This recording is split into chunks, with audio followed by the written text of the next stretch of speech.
झालेला प्रश्न कंसात 1 वजा 1/3 गुणिले 1 वजा 1/4 गुणिले 1 वजा 1/5 असं 1 वजा 1/100 पर्यंत त्याचं उत्तर काय येईल ते काढायचं आपल्याला.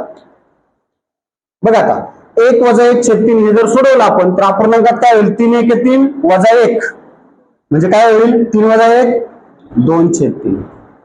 लक्षात याचं उत्तर काय होईल 3 1 3 वजा 1 3 वजा 1 2 आणि छेद 3 गुणिले 4 1 4 वजा 1 3/4 गुणिले 5 1 5 वजा 1 4/5 गुणिले पुढं 5/6 गुणिले 6/7 असं शेवटी काय होईल 100 1 100 वजा 1 99/100 पर्यंत. बरोबर.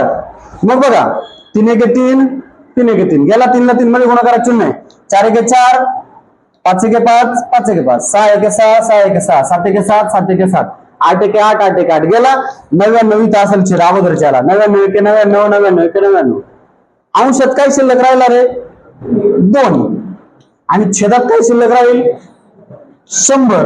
मग 2/100 बे 1 बे बे 5 10 बे 0 0 म्हणजे उत्तर आलं 1/50 पर्याय क्रमांक 3. समजलं.